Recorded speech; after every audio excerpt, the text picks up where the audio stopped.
Amen? Ah, I can't get over.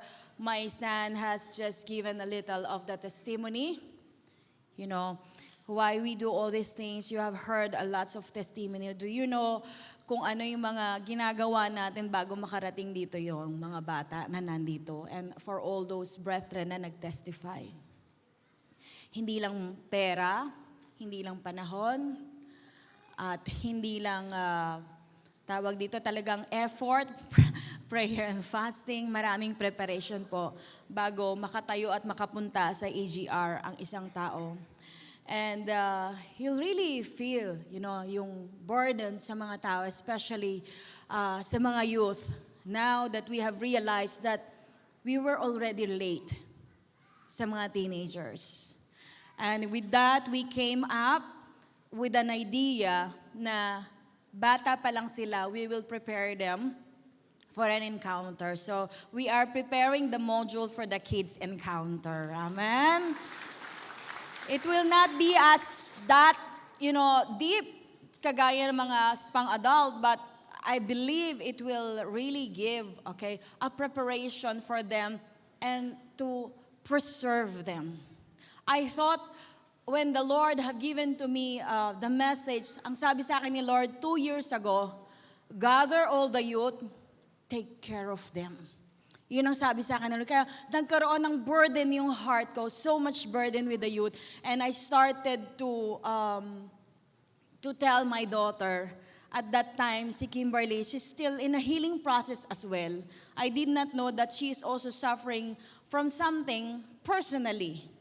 And so bilang anak ng pastor, it's really a very, big responsibility for them. Ang sabi nga nila, pag anak ka ng pastor, parang hindi ka pwedeng magkamali. Hindi ka pwedeng magkasala. Well, I tell you, ang mga anak po namin, they are also normal person like you.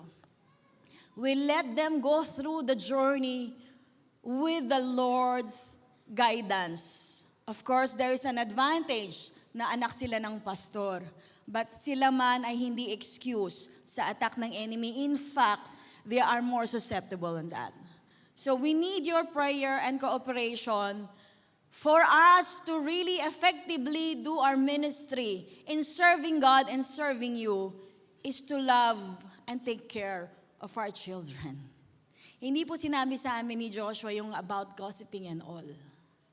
My children are more hurt. Okay? Pastor's kid already paid the price for being a pastor's kid. They don't need to pay so much more. They already paid.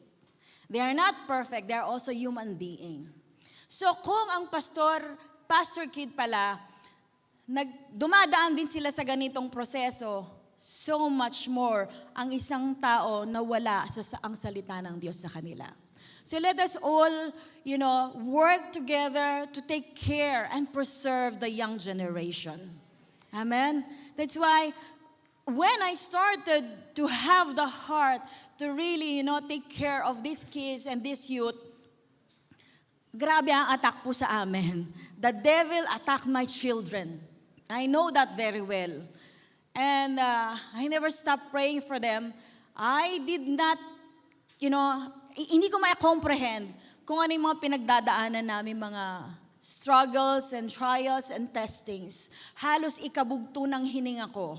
Halos hingin ko sa Panginoon na mag-eskapo na ako. Isang ganun lang, Lord, sabihin mo lang, mawala na ako, isang bula. Pwedeng mangyari yun at your word. Sabi ko sa prayer ko, there were times that I am really kneeling down, I'm just crying and sobbing. Hindi ko na ma-put into words kung ano yung sasabihin ko. Sabi ko, Lord, I do not understand your process. I do not understand what's going on, but one thing is certain, you are God. Amen? One thing is certain, you are God. Maybe some of you here are, going through a lot of things in life that you cannot explain, you cannot understand. And after this EGR, and I saw the conditions of the youth, dun ko na realize na this is the reason. When I was struggling, when Pastor Ricky and I are going through, this process of molding, to prepare our heart, to have a bigger heart for these children, doon ko naunawaan bakit kami dumaan sa ganong pagkakataon. One thing for sure, you will not be in that situation wherever you are now. Maybe you are VIP. Maybe you are Christians. You were Christians for a long time. You have heard the word of God so many times, and yet there is nothing changing in your lives, and you are still struggling, and you are still in that situation. Pass the test. Amen? After you pass the test, you will see the result. It will be great. Just like what happened now for this youth, we never knew that they are already struggling with this thing. The advantage of the children na nabubuhay sila ng salita ng Diyos, may preno sila kapag nagkakasala sila. And the anointing of God that breaks the yoke, you cannot take that. What God has anointed, He has anointed. What God has blessed, He has blessed, and no one can curse them. Amen? No one can curse the blessed. You know why?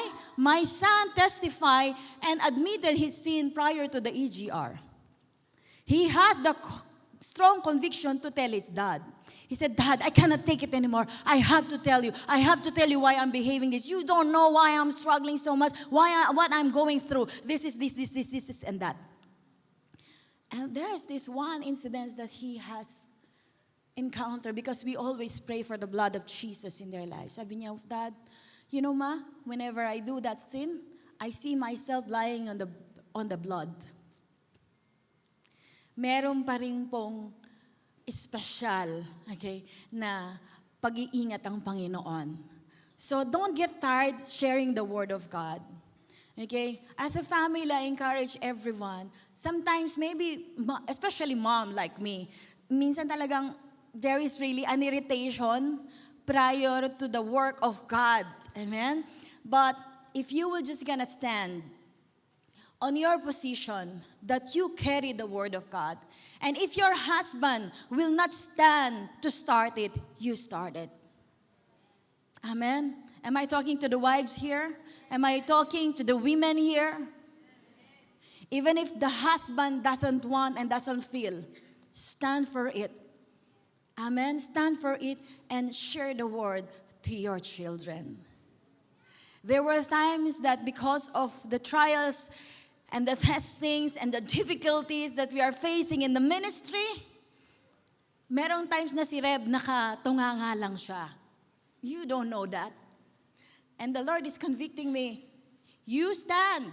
You tell your children. You gather them and do the communion. And I initiate it, even though I'm also hurting. Okay? Because my hurtings and my pain is not an excuse for me to take care of my children. I have to stand like Deborah. Okay? I have this anointing and power to protect my children. I will not let the devil to take my children and my family. So you do the same. Amen? Naiiyak na po ako. So I think it will be better for you to remove this kasi nasa momentum pa ako ng EGR. So it's my conviction to tell you this, okay, instead of, giving you all this, naririnig nyo naman lahat.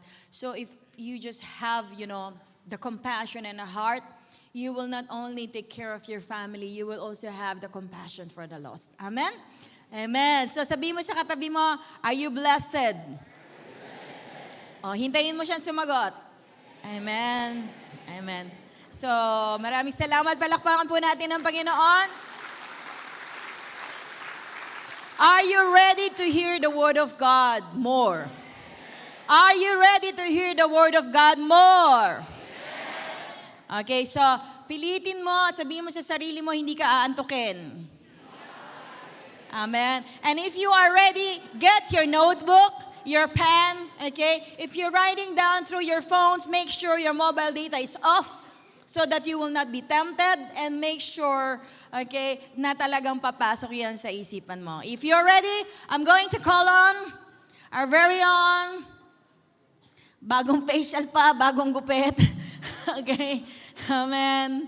Ang ating napakagwapo, okay? na Senior Head Pastor ng ating simbahan. Let us welcome Reverend Dr. Ricky Mercado Valerio. Let us stand up. To recapture your dream, kahit bumagsak ka, tumayo ka. Pagka mayroong divine invitation kay Lord, mag-respond ka. Sometimes, that is the point of your miracle. To recapture your dream, kahit bumagsak ka, tumayo ka. Pagka mayroong divine invitation kay Lord, mag-respond ka. Sometimes, that is the point of your miracle.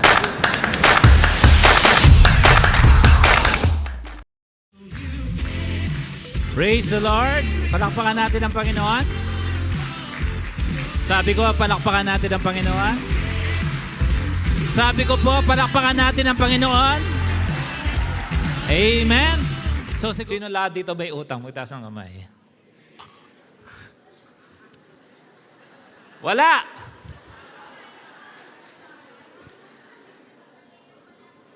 Can I ask once again? Sino lahat may utang? Magtaas ng kamay. Yung totoo lang. Clarissa po, wala kang utang? Pautang? Taas na may utang. Mami, resign na tayo? No. Okay. Thank you for being honest.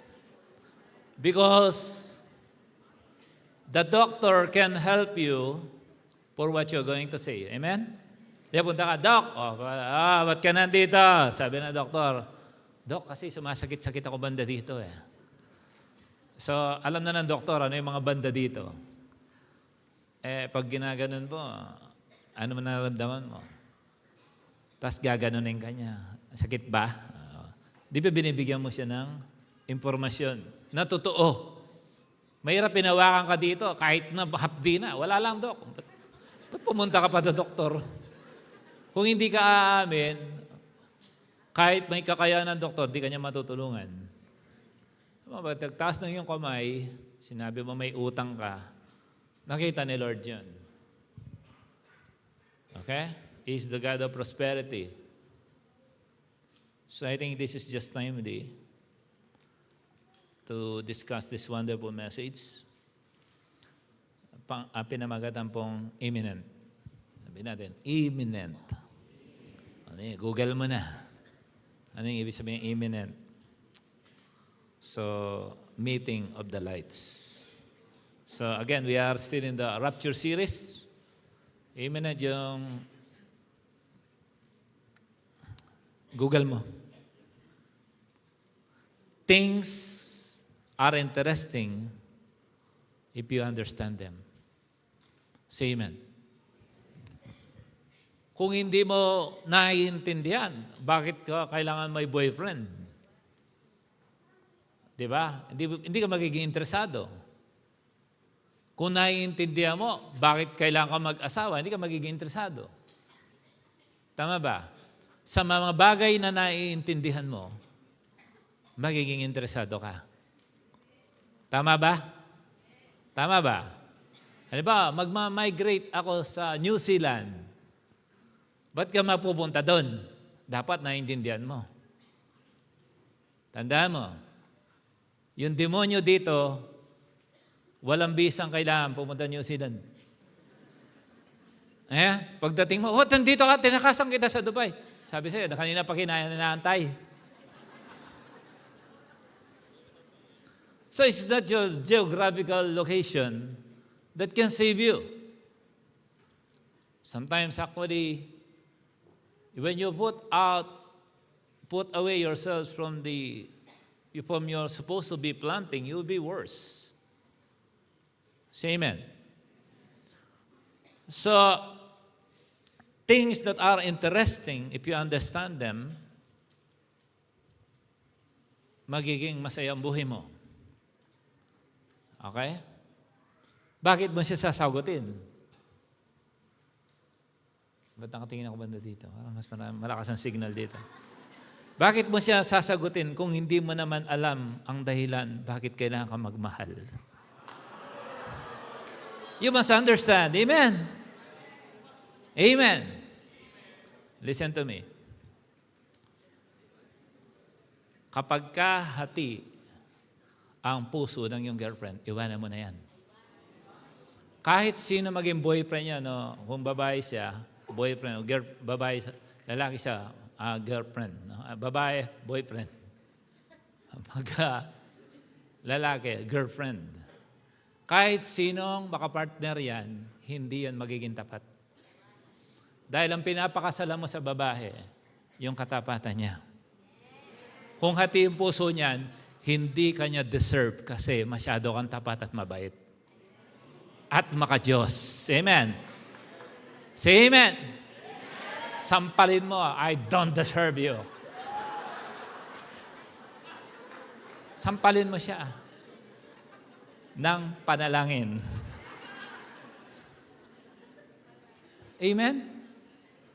Come on, we're talking of eternity here. Pangabang buhay ito. Pag-aasawa, hindi ito joke. When I say, I love you kay Pastora, totoo yun. Kita naman. Pag naiintindihan mo, interesting. You walk with God because it is interesting because you understand it. You walk yung every step. When you walk, hindi ka nagmamadali. You walk yung kasama mo yung girlfriend mo, boyfriend mo. You are enjoying each and every second. Kulang na lang, habang naglalakad ka, pausog din yung bahay nyo. Para hindi ka umabot. Amen? Kapag ka pinakasalan mo na, may anak na yan, iniiwanan ka na sa escalator. Yun. Amen? Idikit mo na sa amin at kami nang babalasa dyan. In life, there is imminent things that will surely take place. One of them is rapture. We are in a rapture series. But, paano naman yung buhay mo bago mag-rapture? Paano hakbang natin sa araw-araw? The testimonies we are hearing are actually challenging. Ako talaga palagi ko iniisip, paano ang church na walang deliverance? Kanina, in-invite kami sa isa sa mga mahal natin church, JCTD. Habang inaantay namin si Bishop Ted, pinatayo kami. Pagtayo namin, nilagyan ako ng bulaklak, ng malaki. Tapos ito yung suot ko, sabi ko, parang hindi ko naman bagay. Sa kakaantay ko, muntik na ako naging guest speaker. Sabi ko, Pastor, kailangan na kami umalis, naantay na kami doon. Sometimes, you will be positioned on things that you don't understand, but it is God who is positioning you. Amen.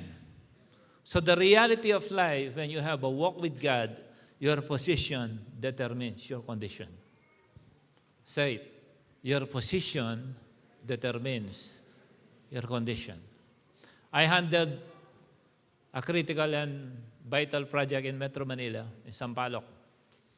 We constructed almost 14 skyscraper in Dubai, multi-billion projects, when I'm still working. Pero wala nang hihirap doon sa hinawakan kong project sa Sampaloc.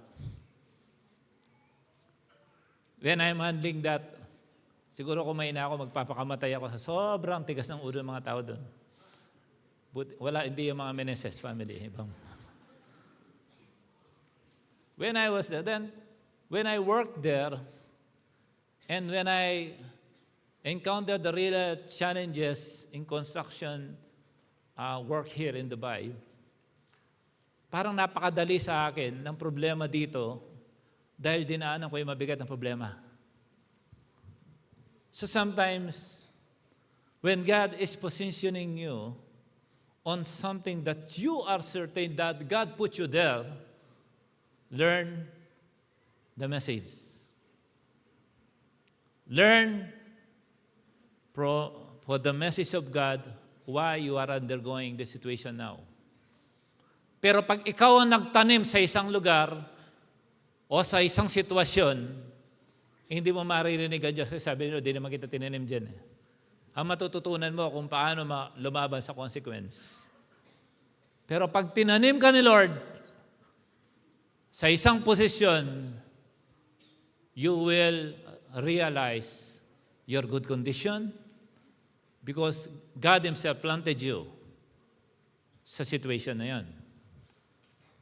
One time may nagtanong, sabi niya, Lord, bakit may enemy dito? Bakit sumabay na maitanim ang mga weeds among the wheat? Pwede ba na natin bunutin yan? Sabi niya, wag. Huwag mo nang bunutin.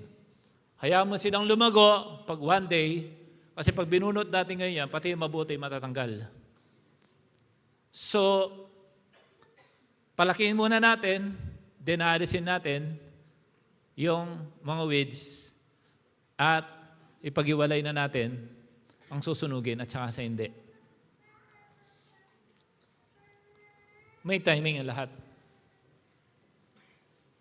Amen. Sometimes, why? Lord, bakit? Ba't ako pa? Isn't it I'm serving you? Isn't it, dapat, hindi ko nararanasan to kasi naglilingkod ako sa iyo. Lalo ka pang dapat kumapit sa Diyos kasi hindi mo naintindihan. Say amen. Pero alam mo, makinig ka mabuti. Kadalasan, ang tao lumagpak siya kasi alam niya bakit. Do you believe that? Hindi ka nasisyak, bakit nangyari sa akin to? Alam mo yun. Say amen. Kadalasan, alam ng tao bakit siya lumagpak. You know why. Your position determines your condition. Sabi ng Psalms 1, Blessed is the man who walks not in the counsel of the ungodly, nor stands in the path of sinners, nor sits in the seat of the scornful. Look, if you planted yourself on the ungodly, the Lord will not put you there. You put yourself. The path of sinners, nor sits in the seat of the scornful. Okay? But his delight is in the law of the Lord, and his law he meditates day and night. Pag meron kang meditation ng word, ito naman ang kaloob ng Diyos. He should be like a tree. Planted. Sabihin natin, planted. Planted by the rivers of water. Yung kahit walang ulan, may masisipsip ka. That brings forth its fruit in its season, whose leaf also shall not wither, and whatever he does prosper. Sino may gusto na lahat ng gagawin mo, nagpa-prosper ka? Nag-business ka, nag-prosper ka. Ay, asawa ka, nagpa-prosper ka. Nag-ministry ka, nagpa-prosper ka. Nag-pray ka, may nangyayari. Amen? Sino gusto ganong buhay? Your position determines your condition. Yung hindi umuulan, green pa rin ang dahon mo. Grabe. Bro, paano mo ginagawa yan? Hindi ka nga nauulan na green ka, tapos may bunga ka pa. Depende sa planting yan.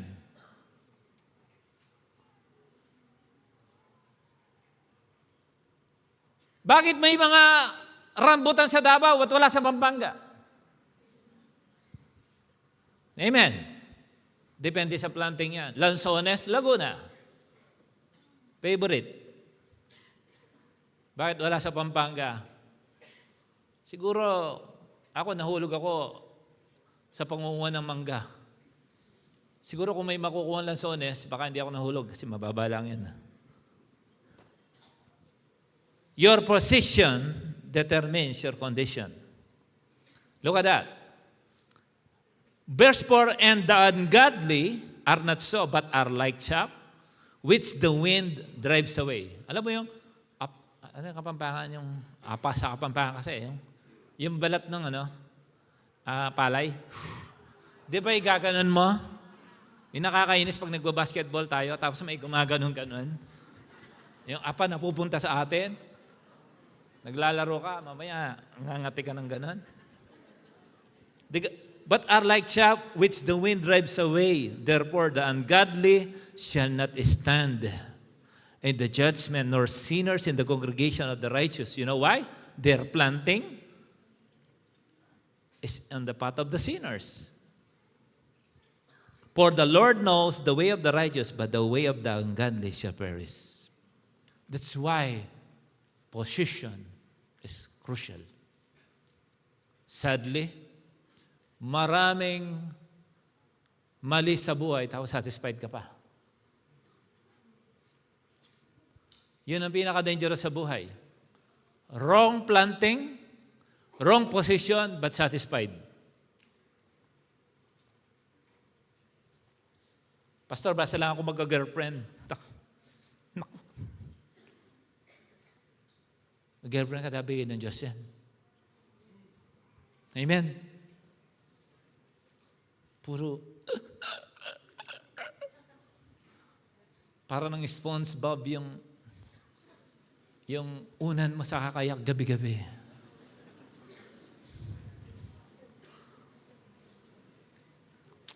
John 8:12.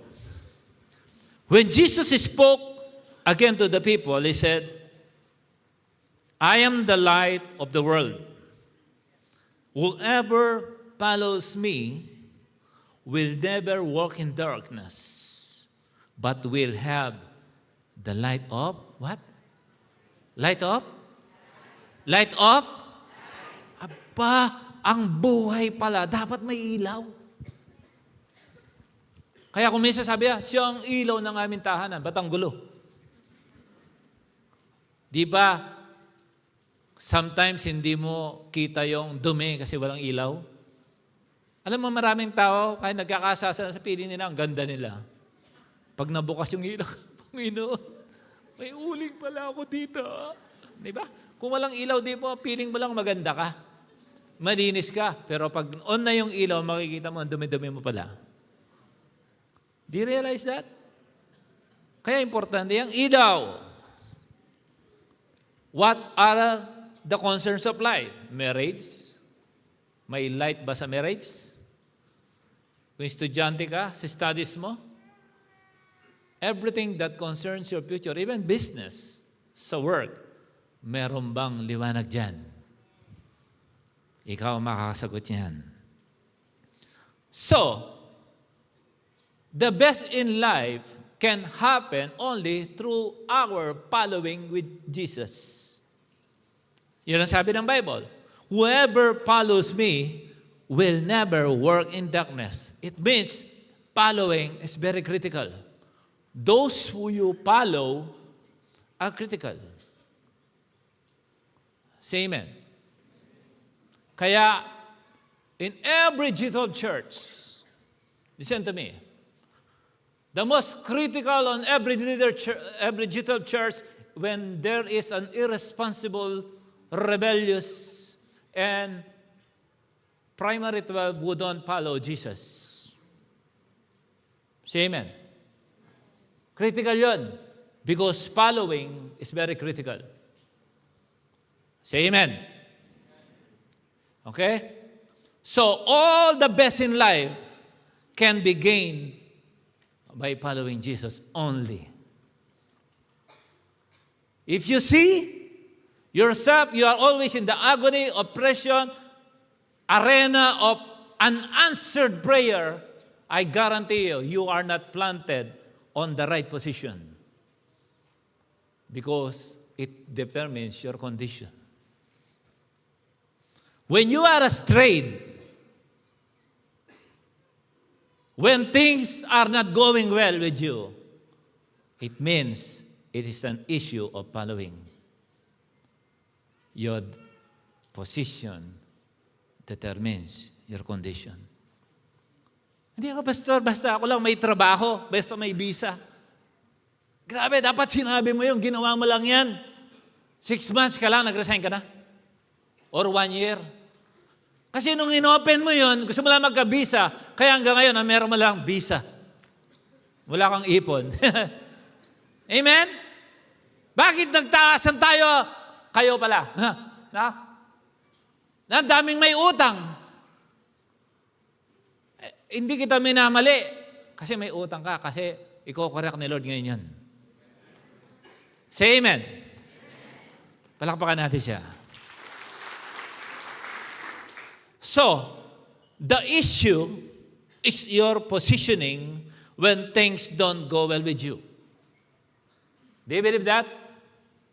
So, kaya pala, dito sa Dubai, nakakita ako ng sampalok, hindi namumunga. Andun kami sa Queen, nakakita ako ng coconut tree. Wow! Very rare sa UAE na may coconut tree sa tabi ng dagat.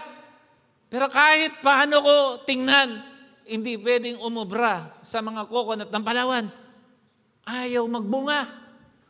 Lumusot ng konti, patay na. Why? The coconut tree is not supposed to be planted here in the desert. Pang-Pilipinas yun sa mga tropical country.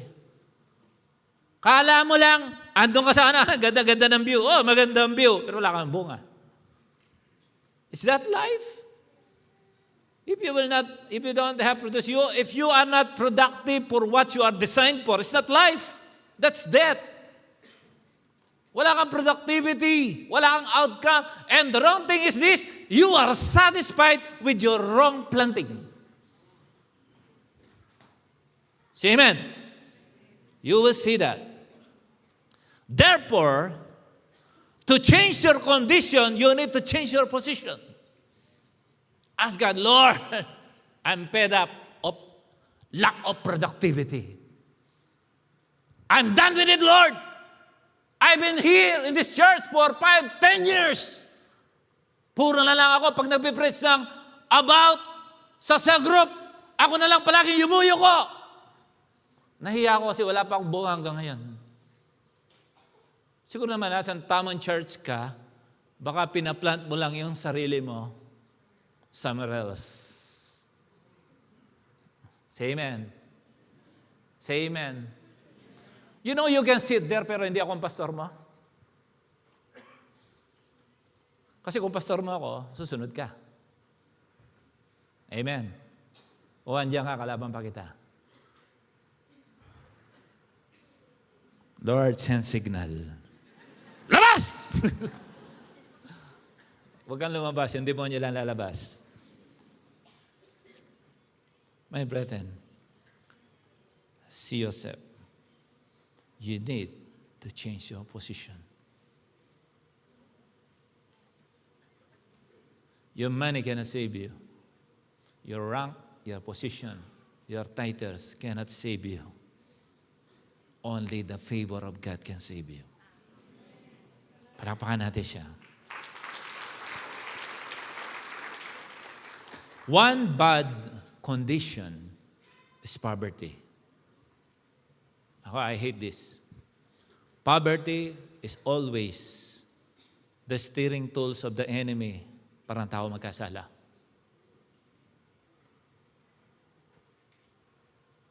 In my life, in my professional career, siguro hindi lang kami nakita ni Bro Clifford. Pagka, hindi, kabaret kasi yung tawag na kami, hindi na ganun. Siguro, medyo modern na yun sa amin.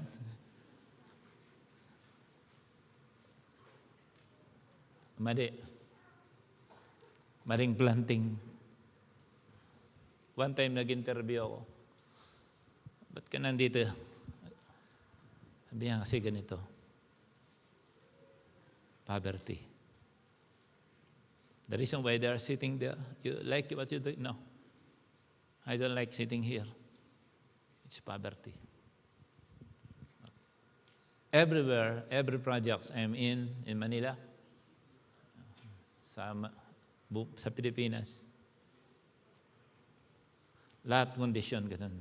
Sabi ko, kaya nung ako, na-born again ako, after ako mag-encounter, galit ako sa poverty. Marami mga babaeng pumipila, labas ng school, pagbayaran ng tuition, nakapila din na doon. Kung sino magtanggal ng panyo doon sa sakyan, papasok yun. Ibig sabihin game yun para mabayaran. Kung merong ganun dito, umiyak ka na lang mamaya. Pero you are in the right place. Okay? The Lord can give you a new life. You are not here to be condemned. You are here for you to hear, Jesus loves you. Palakpakan natin, Panginoon. And one of the reasons why, even if kahit Christian ka na, why you are still undergoing poverty? Bakit walang breakthrough? Because you keep on insisting the word system, not God's system. Don't forget, we are talking opposition. That's your position. You're satisfied with that position? Position mo ngayon, may utang ka. Position mo ngayon, hindi ka makapagpagawa-gawa ng bahay. Position mo ngayon, alas patayin mo ang sarili mo sa trabaho, may pambayad ka lang ng tuition, pambayad sa nanay mo sa Pilipinas na may sakit. That's your position. And you cannot deny that. Most of Filipinos who came out of the Philippines, who are going out just because of poverty, and you have to help someone so that they can finish college kasi hindi ginawa ni tatay na pasa sa'yo. We've been there. Okay, kami ni Pastor, I start from scratch kami. But we trust the Lord. Bago kami pumunta ng Dubai, nag-encounter kami. We know who we are. We know our identity. So one bad condition of people in life is poverty. Iba yung wala ka lang makain, iba yung poverty. Amen. Lagi ko ito sinasabi. Actually, kung sino pa nga yung visit-visa dito, siya pang maputi. Amen. Tama? Minsan nakamanicure pa yan. Yung kasama niyang visit-visa, wala pa rin trabaho, marunong mag-manicure, nainip. Masang ma-manicure kita. O sige, ikaw masayin ko mamaya. Give and take ba? Poverty. Do you know, when you receive something from God, small or big, you are already subject to prosperity test. Sabihin natin, prosperity test. Sabi ng Bible, test me indeed in this. If I will not open the windows of heaven, test me in this. So giving is a test. Lagi natin narinig, hindi naman, yes, God don't need your money. Literally, money was produced out from tree, ginawang paper, naging papel, pera. Sa kanya din naman galing yan eh. So si God after siya sa heart. So pag-usapan natin to, hindi naman siya mahaba. And I would like to tackle this prosperity test para wala nagtataasan na, sino may utang? Gusto ko magtagit ng mata. We are the Deliverance Church. Tapos, ganito, sabihin sa katabi mo, get ready from your deliverance. From the spirit of poverty.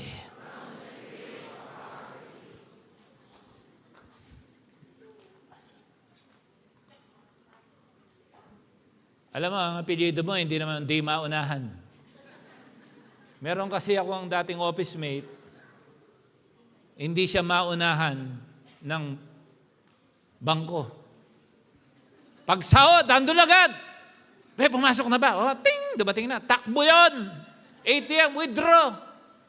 Unahan niya ba kasi kukunin lahat ng bangko yung pera niya. Walang matitira sa kanya. So, dapat ang pilido niya, di maunahan.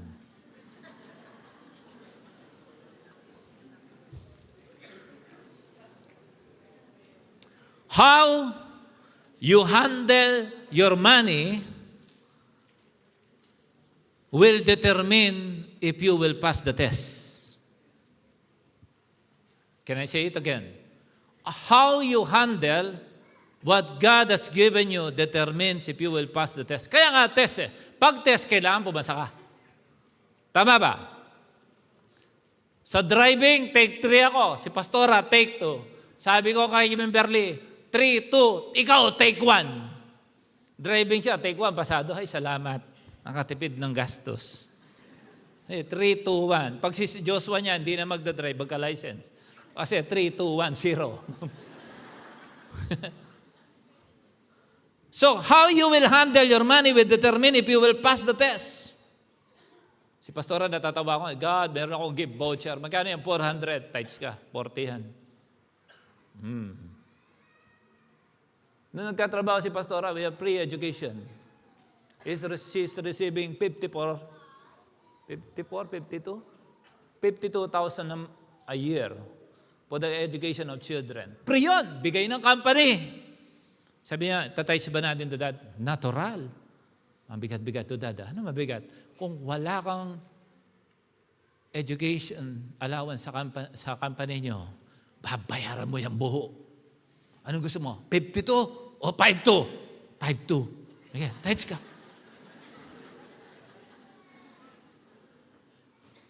We know how to position to determine our condition. We want to pass the test. Alam mo, nagda-driving ako. Para akong engot eh. Sabi ng instructor, you park in the middle. Ako naman. Pero nagpark ako sa island. Tapos sabi ng RTA, ay pulis pa na. Why? You told me. Just because I told you, you will park there? Oh my God. So, sabi ko, hindi ko na pagkakatiwalaan itong mga tao. Take 2, gano'n naman. Inayaan niya ako, drive ako ng drive. Ito kasi siyempre masyado tayo masunurin para pumasa ang test. Tumigil ako sa Sibra.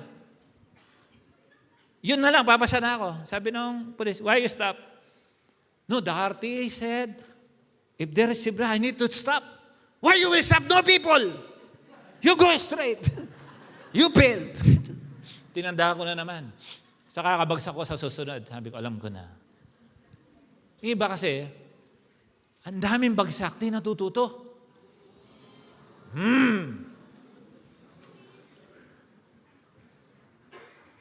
Aba, kung 10 years ka na may utang, magsawa ka na.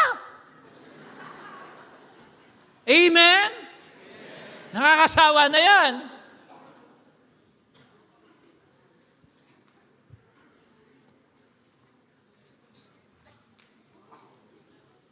Kung 5 years ka na yan niloloko, breakin mo na.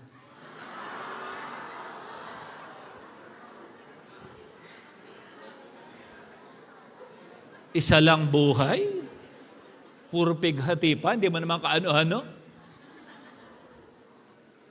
Sabi mo sa katabi, it's a test. So how to pass a test? Sabi mo sa katabi mo, how to pass a test? Put God first. Okay? Sabi mo, put God first.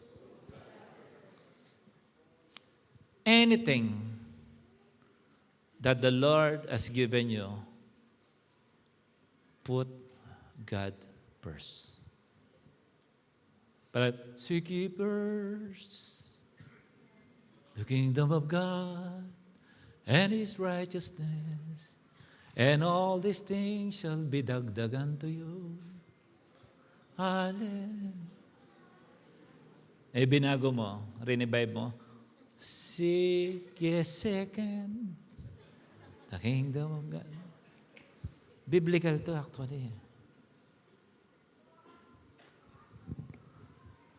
First portion always belongs to God. Dapat habang nagtuturo ako niyan, medyo iniisip mo na yung giving mo. Tanda mo, hindi ka pa nag-give. Remind niyo ako, baka makalimutan ko. Look, Lord,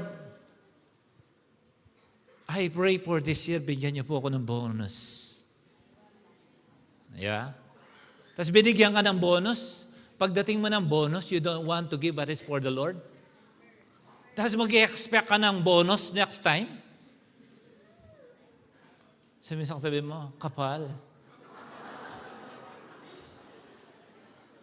Wala ka naman dapat sa'yo. Nag-pray ka, binagbigyan ka ni Lord. Sige, testing nga. Diba? Sabi mo sa katabi mo, test pala. Testing ang giving. Amen?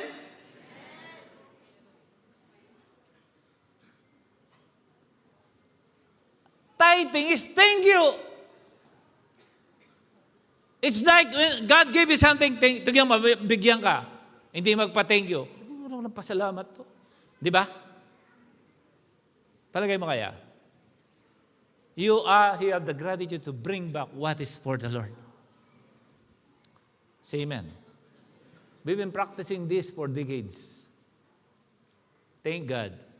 At the age of 33, we entered the mark of a millionaire. No. Utang-free. Living. So enjoying a life for how many years? 16 years.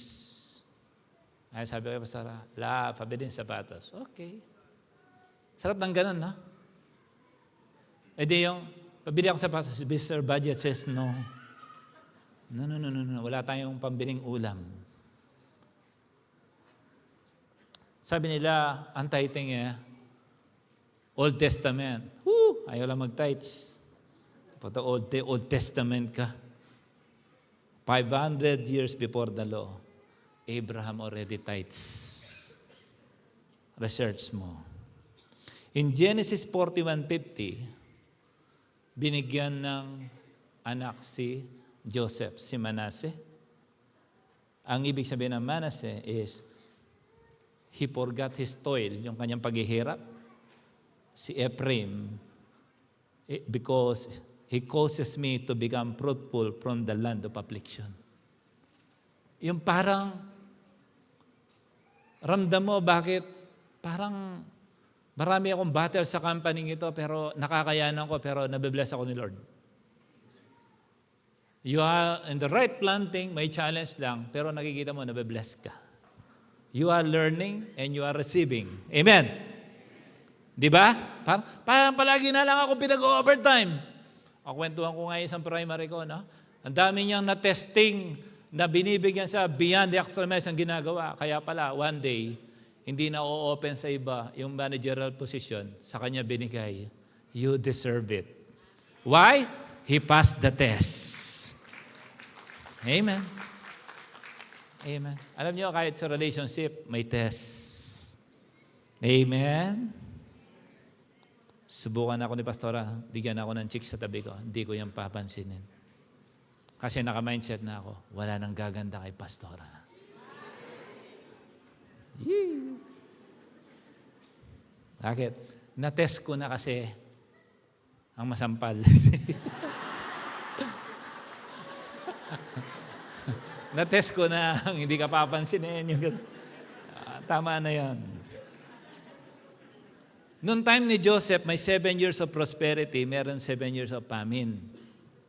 During the time of prosperity, nagtabi siya. Okay? Yung harvest nilang yon, meron silang part, sa according to Genesis 47:26, meron silang part, sabi ni Joseph sa Pharaoh, ito lahat sa'yo, pero kahit ikaw yung presidente, hindi iyo to. Amen? Why? There are things that is set apart for God. Because the things of God, when you touch them, when you give it to them, that is consecrated. But if you took what is for God, it is becoming a curse. And you put the curse along with your tiklis-tiklis na prutas sa 10 kamatis na destroy ang 19 kamatis. Bakit? Dapat nakaset apart. So gano'n yung naging sitwasyon. Nakita nyo, naging prosperous ang buhay ng Egypt sa pamamagitan ni Joseph the Dreamer. Naisalba kahit may famine. Even to the time of affliction, panalo pa rin siya at nakontrol nila ang buong mundo. Why? Because they passed the test. The purse always belongs to God. Sabi sa katabi mo, yung una para sa Diyos. Okay? When? Hindi ko na ulit-ulitin. Sabi ng Malakay 3:10, tithes, kay Lord yan. 11 and 12, andun yung promise. Di ba tinuro ko na dati yon? Malakay 3, 10, 11, 12, andun yung mas matinding promise.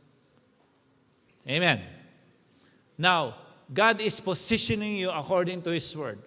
That's why don't think when you are tithing, you are somebody. You are tithing because you don't want to stop the blessing. Pabor mo yon. Sabi mo sa katabi mo, pabor mo yon. Ngayon, parang okay. Pero one day, pag bumaba yung water table, hindi na umaabot yung ugat mo. Sabi ng dahon mo, para kayong posong walang tubig. Mas kailangan ng buhusan. Say amen. Sabi ni Lord, when you give your tithes, I will rebuke the devourer. You hear that? Ayoko nang palabas dito. Alam niyo naman lahat yun eh. I will rebuke the devourer. Ang lahat ng tagasira ng para sa'yo, palalayasin ko. So, when you tithe, you don't need to fight the devil. Hindi yun nasa kwarto ka, sa pangalan ni Jesus, lumayas ka, demonyo! Kahirapan! Pumipigil ng aking increase, ng aking promotion, ng aking sweldo na sumisira ng yung espiritu ng pagpipigil para hindi ko na maapakan ang accelerator. Palagi na lang ako nakakamera ng 600 dirhams. Di ba? Hindi ka tayo na wala ka ng disiplina. Amen. 80 lang, nag-101 ka. 5 minutes from now, magta-touch ka na. Malapit na ako. Hindi ba good deal yun? Ikaw, hindi mo na kailangan may pag-away sa demonyo. Namayos ka dito! Kayo din! Sabi ni Lord, I will do the rebuke for you. Sabi lang ni Lord, ikaw, chillax. Amen? Gusto mo makikipaglaban palagi sa demonyo? Tithes na lang ako. Nakasunod na, hindi pa ako guilty. Tapos takot ka mo ito. Every time matulog ka. Sabihin sa katabi mo, para sa iyo yan. In my almost 20 years of being a pastor and being a leader, ito ang napansin ko. Ibang kwento ng mga tither. Ibang kwento ng mga hindi tither. Lahat ng tither, pang kwento ko, grabe, Pastor, so blessed. Ngayon narinig ko, Pastor, actually, grabe, hindi ko maintindihan. Bulbak na lang yung blessing. Mga hindi tither, Pastor, up to now, I really cannot afford to give.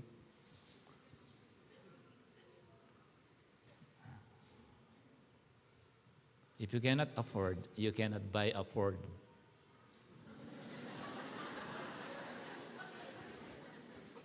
Basta tinanong mo, he cannot afford. Hindi ko kaya, Pastor, talaga. Kulang talaga eh.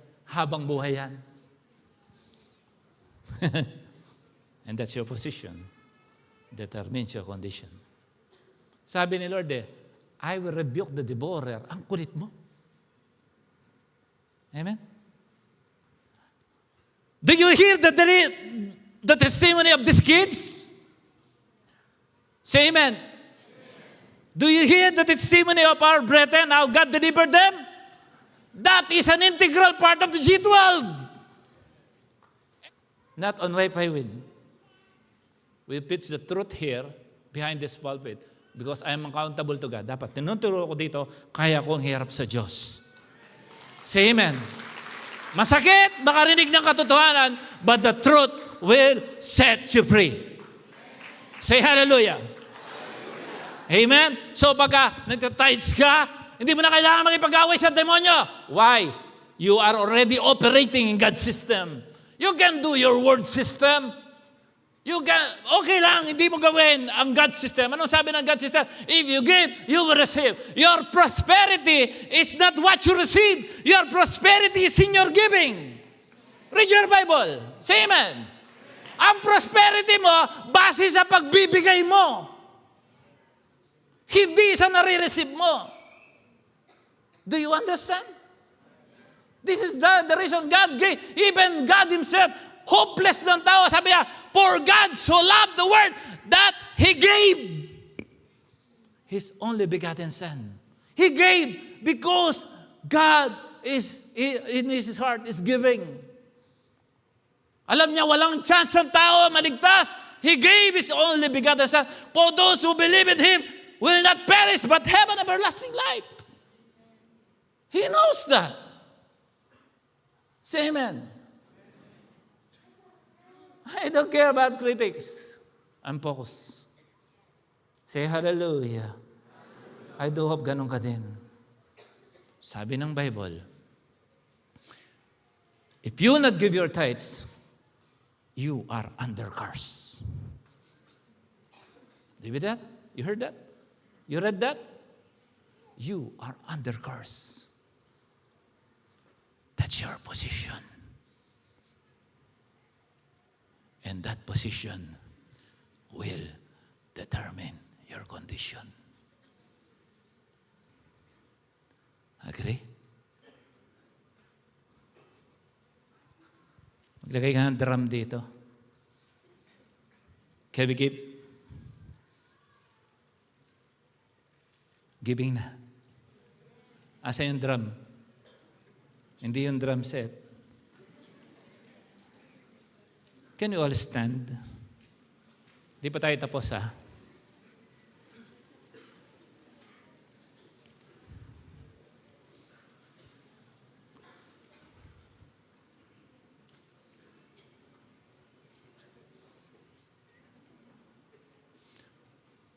You know, when you tithes, the Lord redeem you from the curse.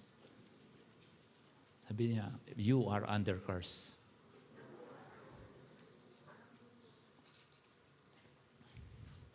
The Lord is not cursing you. The Lord will never curse you. God will never curse. But He said, there is a system in place. When you did not do this, you are under curse. Read your Bible. And the Lord put into a system to test you so that if you pass this test, you will be out from this curse. Okay? That's why sabi ni Lord, I look on your heart. The Lord don't look on your possession. Do not look kung anong engine ng car mo. Hindi niya tinitingnan kung anong rim ng gulong mo. Hindi niya tinitingnan kung anong ganda ng bahay mo. Location. No. Lahat, kasi alam ni Lord, lahat yan, matutunaw yan. Walang tatayo dyan kahit isa. Sa pagdating ng panahon. Amen. Kaya sabi ni Lord, titingin ako sa puso mo. Kasi yan, andyan yung perishable goods. Do not delay. Nakita niyo na yan? Sa mga truck yun. Okay? Ano ang God's economy? Giving. Anong word's economy? Do it yourself. That's why when you operate out of God's system, then you operate according to your own system, and you are on your own. You have to fight the devil. You fight the demons yourself. You fight the spirit of poverty on your own. Imbes na sama si Lord na lang ang nagre-rebuke. Makita mo, these things are not coming into place because your failure to fight the curse through your giving. Hindi po ako masayang pastor. I pray in the name of Jesus. Lord, give me at least 3 months, God. I don't want to see any hands being raised kasi may utang sila. Dalangin ko sa Panginoon, kayo na ang magpapautang. Amen? Amen. Bago tayo tumayo, para magbigay, let me read this. Mag-New Testament tayo. Kasi merong marunong masyado. Theologian, wala daw ang tithes sa New Testament. Okay, let us see. Okay, John 23:23. Ay, sorry. Matthew 2:3. Sabi mo, 2:3. Ayan. Kung idol mo si LeBron James, alam mo na yan, 23. Tsaka si Michael Jordan. Okay? Matthew 23:23. Anong sinasabi niya? Woe to you, teachers of the law and the Pharisees, you hypocrites! You give a tenth of your spices, mind, dill, and cumin, but you have neglected the more important matters of the law, justice, mercy, and faithfulness. You should have practiced the latter. Ano yung latter? Ano yung latter? You should have practiced the latter, okay? Without neglecting the former. But, so hindi ka lang pala magta-tithes. Kailangan, i-practice mo nila ng justice. Ito yung right decision, mercy, puso, tapos yung faithfulness mo. Okay, tither ka, pero kailangan mo pa rin to. Hindi sinabi hindi ka lang magta-tithes. Say amen. Sa tagal na ng principle mong natutunan yan, kaya pala hanggang ngayon nakataas ka, may utang ka pa rin. Paano ka makakatulong kung may utang ka? Say amen. As a pastor, it breaks my heart whenever I see this. I want you to surpass this. Say amen. Pag malaki yung geographical position mo, baka mas lumagpak pa ang finances mo dyan. Ipagmalaki mo si Lord. The God who commands the rain to come down. Taas mo yung kamay mo. Lord, come on. Dito naman. Lord, banda dito naman. Lord, sabi mo, Lord, position me to the planting of massive fruitfulness.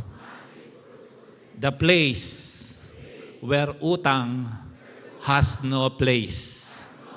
I am positioned in the planting of prosperity, that I will not be the tail, I will be the head. I am planted in this position na ako na ang magpapautang at never na akong mangutang sa pangalan ni Jesus. Amen. Palakpakan natin si Lord. Asan yung music team? Dito kayo habang nagbibigay ka. Please close your eyes. Sige po. Habang papalapit yung music team dito, may kukwento ako sa inyo. Okay? You know paano kami nakarating ng Dubai?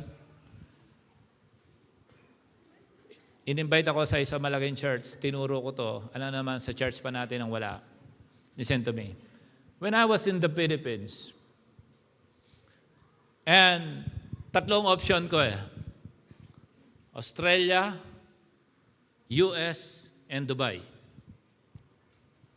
Australia, US, and Dubai. So, sa US, meron akong invitation sa Florida. Sabi ng kaibigan ko, bro, ito may offer ko sa iyo. Pagdating mo doon, TNT, bahala ka na. Florida, makakapasok ako ng US. Australia, sa training. Tapos, Dubai. Ang heart ko, Dubai. Walang citizenship. Pinili ko kasi ito yung nararamdaman kong kalooban ng Diyos. And I did not make a mistake in this planting. And before I came here, wala kaming pera. Mismo mga first cousin ko, 10,000 lang, di ako mapautang. Ito yung mga breakthrough ng buong family namin. Alam niyo ba, sa laki kong to, sa pogi kong to, bawal kumontra. Pinang-uutang ako ng sardinas. 6 kami magkakapatid. Bunso ako yung 6'3", pero ang pinakamaliit sa amin, 5'8". Ang lalaki namin, 6 na lalaki, merong isang babae. Bunso. Sa dami namin, dahil ako yung bunso sa lalaki, ako pa yung kailangan mang utang. Ganyan na. Pautang dahan po ng isang sardinas. Ano naman? Mungutang ako. Sinusumpa akong buhay na to. Wala lang, basta ang alam ko lang, magsisikap ako ng pag-aaral. Kahit anong gawin ko, kailangan makatapos ako. Kahit mandilensya ako. Si Lola, maya tinutulak ko. Lola. Tapos, Dara kasi tita, may pambaho ba tayo? Minsan bahon ko 20. Sakto lang ako, isang kalahating ulam, isang kanin, walang soft drinks. Para makasobra ako ng 3 pesos sa susunod, the next day may 3 pesos para the next day makapag-soft drinks ako. I learned poverty. I know this. I hate poverty. Si Pastora, maganda lang yan. Grabe. She works whole day. She study at night. Tapos, umuwi pa yung parent niyang sumasahod yata ng $200. Hindi siya makapag-aral. Sabi ko, sige, pagtulungan na natin yan. Naging girlfriend ko si Pastora, tapos na ako. I help. It is not because I want to take advantage, because I know how to live in poverty. Breakthrough na kapag tapos ang pag-aaral. Sabi ko, hindi mararanasan ng mga anak ko to. I hate poverty because poverty follows all the work of the devil. Poverty is a powerful weapon of the enemy to destroy the life of a person. I know this. Then, nandito ako sa Dubai, naglakas na loob ako. Doon sa Pilipinas. May namamalimos, binigay ko yung 5 pesos ko. Then biglang may nagpautang sa akin ng 50,000 na walang tubo. Hindi ko pa to kamag-anak. Suddenly, nag-encounter na ako nito. Tapos, naglalakad kami ni Pastora sa EDSA. Meron kami nakikita na naman na mamalimos. Sabi ko, baka masagasaan ka dyan. I gave 100. Kasi may nagbigay na sa akin ng 50,000, so may pera na ako. Sabi ko, ano naman punta akong Dubai, wala akong baon na damit. Kasi pambayad daw ng visa, tsaka ticket yun, tsaka bahay. Sabi ko, Lord, pingin naman baon. So, binigay namin 100 pesos dun sa mamamalimos. Nagulat siya. I don't know, baka mga angels to. Bibigay namin, si Pastora, meron siyang kaibigan sa US, suddenly, nagpairam sa kanya ng $500 na hindi na niya siningil. Bigay mo na lang daw kay Kim. Ninang ni Kim yun. So may baong kami. Pagdating namin sa Dubai, eto na. The Lord, Rick, kailangan ako i-bless ni Lord kasi mag-start ako ministry. My heart is in the ministry. How can you start a ministry without money? Anointed. Prosperity is just an outcome of your anointing. I understand my position. Lord, I choose this country. I'll serve you here. Bless me. Bless me indeed and extend my territories. First Chronicles. Then, sabi ko, tinawag ko yung kuya, ubos na talaga pera ko. Di ba may utang ka sa akin? Pwede mo ko padalan dito sa Dubai. Bigay mo yan pera ko. Sabi, dala niya ako. Ito, kaya lang bigyan ko 150 dirhams. Okay na yan. One day, paubos na yung pera ko. Sabi ko, bro, ano ba yung mga part-time dito?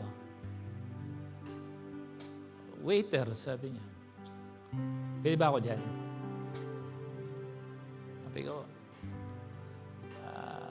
kaya mo ba? Baka hindi ka sanay. nagpapagulong kami ng ganyang kalaking bilog na mesa doon. Okay lang.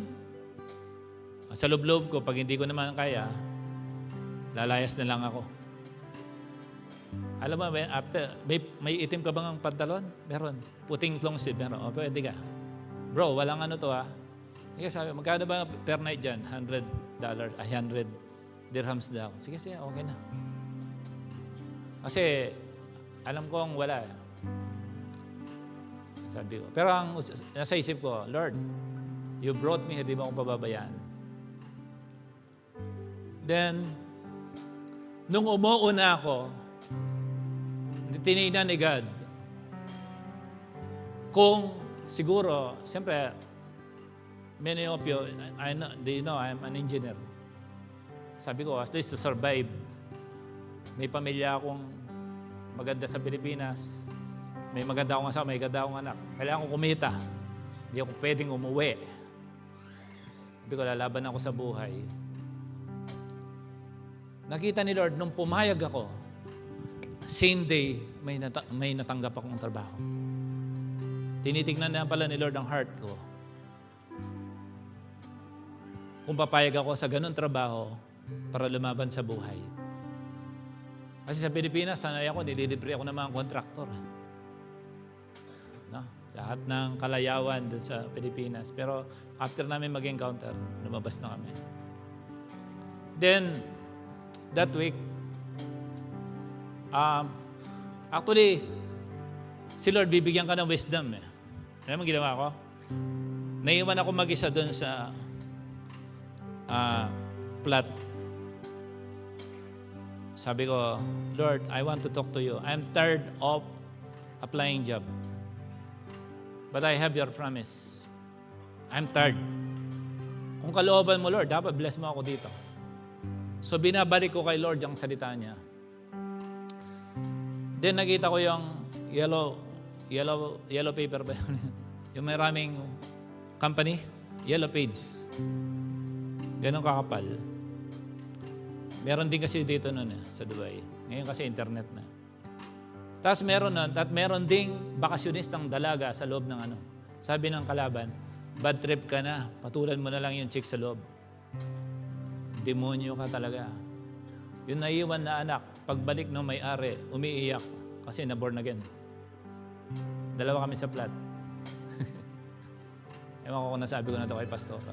Naiwan yung anak ng may-ari ng flat. Na-born again siya. Sinyeran ko ng Word of God, na-born again.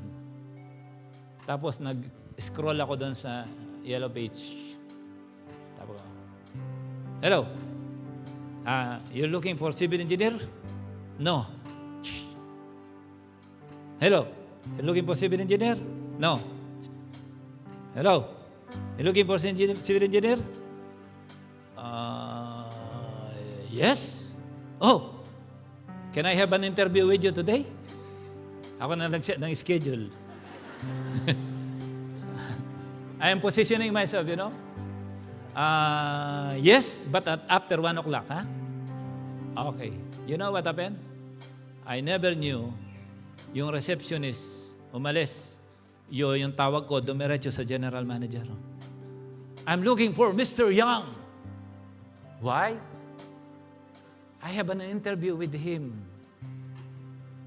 Wait. Hindi ko alam. Pinaka-boss pala. Parang si John Paul na. Can you sit? Okay. Can you do this work? I know that work. It's the same thing I'm doing in the Philippines. Yes? Okay. I will test you. After May, blah, blah, blah. I'll give you 2,000 dirhams. Do this, okay? Okay. I'll do it. Ginawa ko, Excel file. Nakita ko yung gilas ako. Nakita nila yung gawa ko, pero lahat ng ginawa ko, dinagyan ko ng password. Ginawa ko, siyempre, alam mo, utak ka din. Gagawin nila kita na nila yon, no? Tapos, kunin nila yung serbisyo ko, hindi na ako bayaran. That week, may nakita akong basura. Newspaper nakalagay doon. Fax. Binigay siya pala sa akin nung sama namin sa flat. Fax doon. Fax your name, address, and what you can do. Wala lang sa akin lang. Wala naman magagawa. Wala naman mawala sa akin. Sinerox, send ko. Pag send niya, almost the next day may tumawag sa akin. Interview, Jebel Ali. Alam mo sa Jebel Ali, that time, pag sinabing Jebel Ali, kunin mo agad. Kahit naman ngayon, di ba? Maganda ang, di ba? Buta ako doon. Kaya alam ko yung LOB 16 eh. Yung sister. Yung kumpanyang yun, ang nagbigay ng susi sa akin para madala ko buong family ko dito. Galing sa basura. Kaya pag tinipreach ko to sa mga conferences, sa mga ibang church, ang title niya, May Pera sa Basura. Ay minsan gusto ko nang gumawa ng conference about prosperity because we don't just talk this, we walk this. Yung basurang yun, na-interview ako, AutoCAD, design. And in just 3 months, this company sent me to Belgium. In just 3 months, nakarating akong Belgium for training, structural engineering training dyan sa Kortrijk, Belgium. Pagbalik ko, sabi na, after 6 months, you will fly to Shanghai. So, nagkatotoo, lahat naman ng binigyan ako ng sahod na gato, ang pasok ko 5 days a week. Alasin ko pa lang, umuwi na ako. Libre lahat, may call ako. Binigay lahat. Iniwanan ko yung mga una kong trabaho, yung tinawagan ko si Mr. Wang. Sabi niya, no, we want you, please come back. No.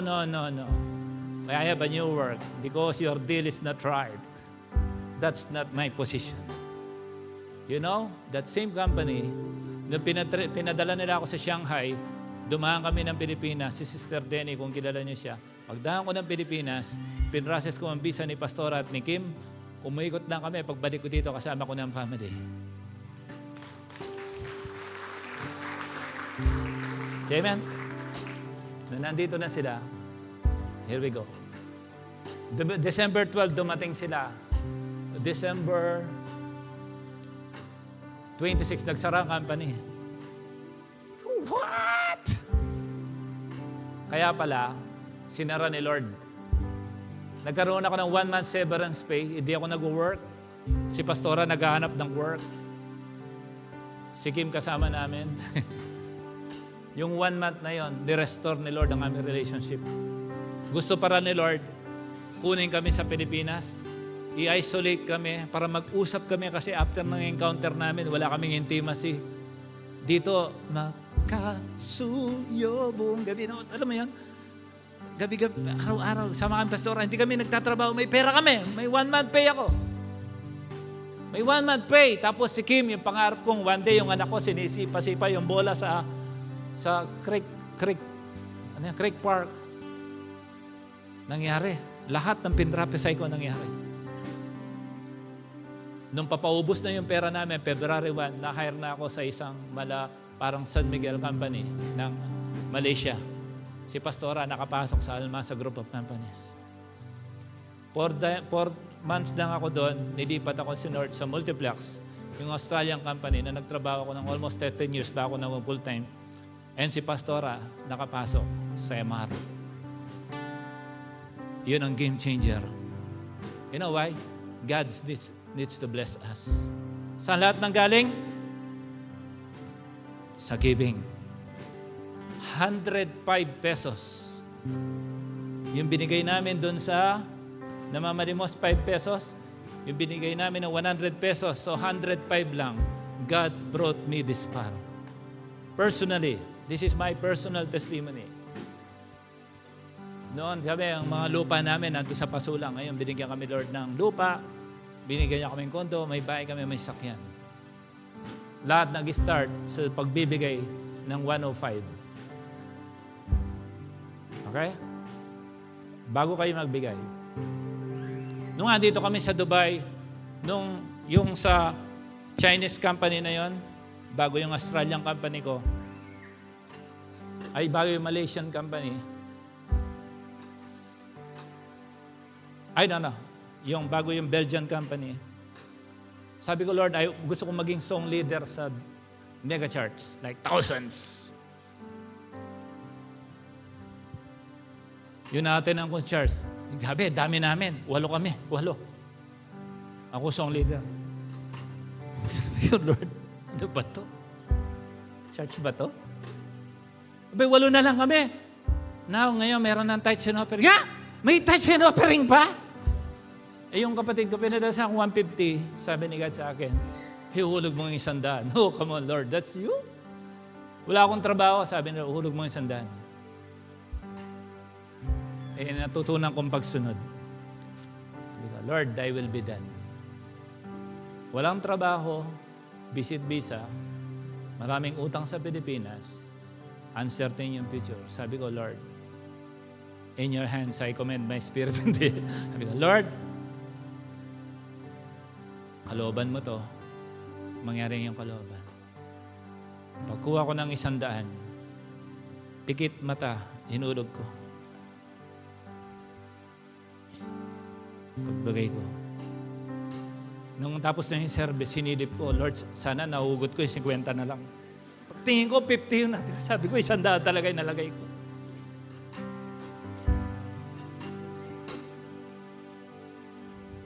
Next Friday pa ang service na. That whole week, siguro isa na ako sa nabiyayaan sa buong Dubai. Na walang experience sa Dubai, zero experience, zero managerial position. My first job in Dubai, contracting manager. Na-shock. Lahat ng inggitero at inggitera naglabasan. Kala mo kung sino na to? Sabi ko, ganito pala sa Dubai pag umaasenso, marami kang away. I'm new, I don't know. I just tell them. Sabi ko, di ba sila masaya? Naging masama ako sa plot. May pat ako. Then I understand. The Lord is showing me different kind of people. Kasi magpapastor nga ako. Pero hindi doon yung central focus ng aking turo. You know, your giving positions you to prosperity. You don't understand, but the Lord knows. Are you ready to give? If God did it to me, may He give it to you hundreds and thousands of times. Because I am more happy to see you blessed. Say amen. Say amen. Just close your eyes. One round lang ng tugtog. Magbibigay. Then I'll do the, punta na agad yung first time attended dito.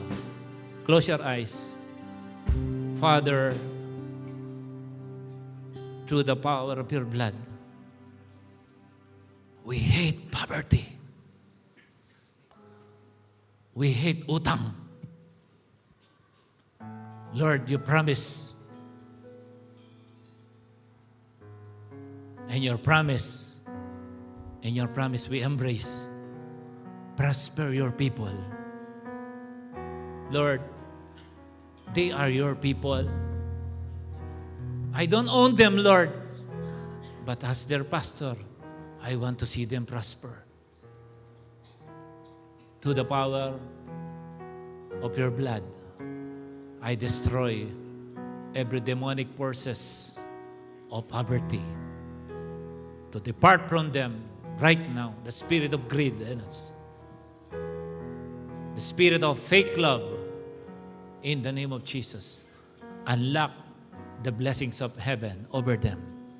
So wherever they go, their roots will always reach the riverbank because they're planted besides the streams of living water.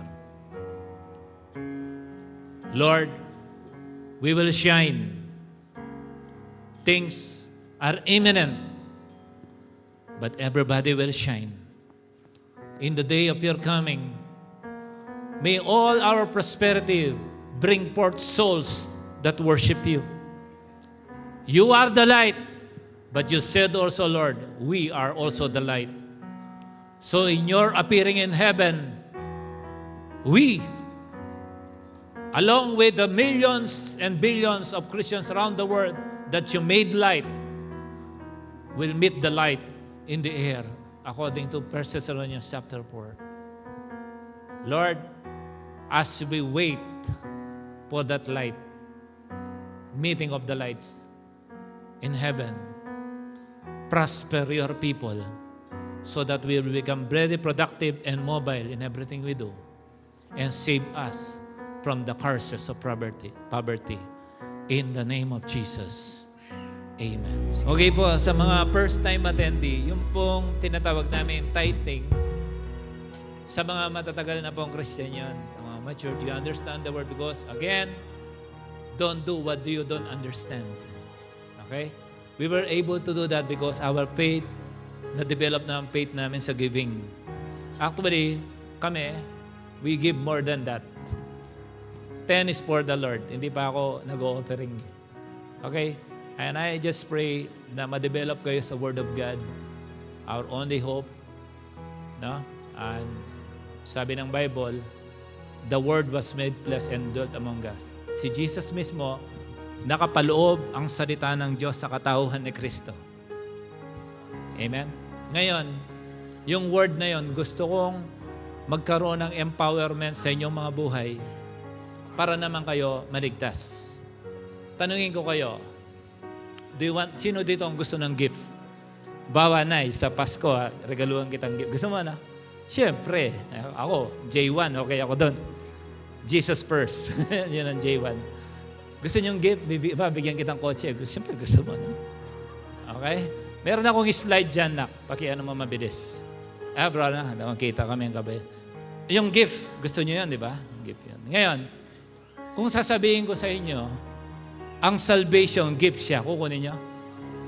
Wow! Sabi na, pakitanggap, days po ng konti. Ayan, para mabasa niyo. Before yan, nak, yung isang verse dyan, bago yan. Yan. Sabi niya, Ephesians 2:8-9, for it is by grace you have been saved. You have been saved through faith. This is not from yourselves. Hindi sa galing mo, bait mo, pagbigay mo. Hindi doon. Ang kaligtasan mo, it is the gift of God. Not by works so that no one can boast. So, ang salvation pa siya, gift siya. Amen. Ireregalo siya ng Diyos sa iyo. So, kahit na mamatay tayo mamaya, bukas, tapos na ang mundo, ligtas tayo. Importante yun, di ba? Mas importante yun kaysa sa magkaroon ka ng magwapong boyfriend. Ha? Maganda, may boyfriend ka na, ligtas ka pa. Amen. Sabihin natin, gift pala siya. Okay. Ngayon, sabi din ng Romans 10:9-10, kung gift siya, i-declare mo lang pala sa iyong bibig na si Jesus ay Lord and believe in your heart that God raised Him from the dead. Again, you will be saved. For it is with your heart that you believe and justified, and it is with your mouth that you profess your faith and are saved. Ganun pala maligtas. May confession. It's like, paano mo mapasagot kung di ka mag-I love you? You know, I love you. Pag sabi ng babae, I love you too, kayo na. Di ba? So, i-confess mo lang, Lord, love kita. Ano sasabihin lang natin? Lord, Jesus, Lord na kita mula ngayon. At sa aking puso, naniniwala ako na nabuhay ka mula sa mga patay. Start na ng faith mo. Sabi ng salita ng Diyos, ligtas ka. Diyan mag-uumpisa. Basta totoo sa iyong puso. April 26, 1999, I prayed the same prayer. Can I lead you? Okay lang ba? So, I invite you to please close your eyes and bow down. Sabihin mo, Jesus, I declare you, Lord and God of my life. Sige, kailangan bumubukas po ang bibig. Ano? In my heart, I believe that God raised you from the dead. I admit I am a sinner, and through your blood, wash away all my sins. From today, I am confident that I am one of your children. Holy Spirit, come into my life. I welcome you. I declare and I decree that through faith, from today, I am saved, and my name was already written in the book of life. This is my prayer in Jesus' name. Amen. Close your eyes. Ang sabi ng salita ng Diyos sa 1 Thessalonians chapter 4, mag-a-appear si Lord sa kalangitan. Ang mga namatay, mabubuhay. At kasama ng mga nabubuhay, sasalubungin ang ating Panginoong Yesus sa alapaap. Sinabi ng Bible yan. Simula sa araw na ito, sa iyong confession mula sa iyong puso, ikaw rin ay nagliliwanag na. Sabi ng salita ng Diyos, you are the light of the world. I pray in the name of Jesus that this salvation is not only for you. This salvation will also impact your whole family. So that pagdating sa langit, doon yung tunay na reunion ng buong family. Dalangin ko na ang kaligtasan na to ay hindi lang para sa iyo. At dalangin ko, ano man ang bumibihag sa iyo sa oras na ito, na ayaw mo, na ayaw ng Diyos, dinideklara ko ang iyong kalayaan sa pangalan ni Jesus. Kung merong may sakit sa inyo, I speak healing in your body. Whatever you are in now that causes you with deep sadness, anxiety, and depression, I declare you are free by the power of the blood of Jesus. We love you and we bless you. This is our prayer in Jesus' name. Amen. God bless you. God bless you. Maraming salamat. Meneses family, thank you. Sige po. O, lahat po tayo ito. Taas ng ating mga kamay. Lahat po tayo tumayo.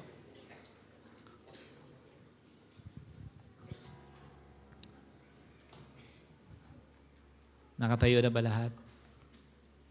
Close your eyes. Brethren, before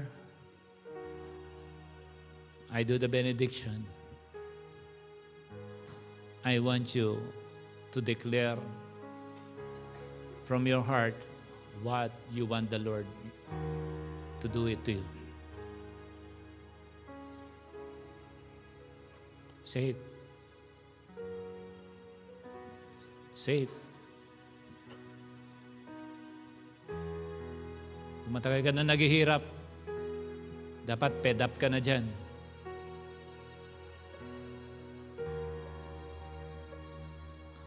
I declare the glory of the Lord Jesus Christ over your life, that no power of darkness shall ever overcome you. Because He loves you. May your light shine upon men, so the people will see your good works and glorify the Father which is in heaven. I declare a powerful breakthrough over your finances, your health, your family, in the name of Jesus, Son of the living God. And I oppose every work of the enemy that is blinding you for many, many years, and even up to this time. I declare a forced break off of the work of the devil over your life. In the name of Jesus. Lord, embrace your people. Give it to them, O God, every need they are looking for a long time. The agony, the oppression, the hopelessness that the devil is giving, in the name of Jesus. I declare your freedom by the power of the blood of Jesus, Son of the living God. Prosperity belongs to you. You are the child of the Most High. Anak ka ng Diyos. At karapatan mo ma-access ang lahat ng pagpapala mula sa Kanya. I just pray to God to always bless your heart. Bless you from within. The things of the Lord that the devil cannot take from you. I bless you to the power of the name of the Lord Jesus Christ, and bring out along with you the blessing of the Lord today, that all your dreams, all the favor that you are asking from God already poured out over you in Jesus' name.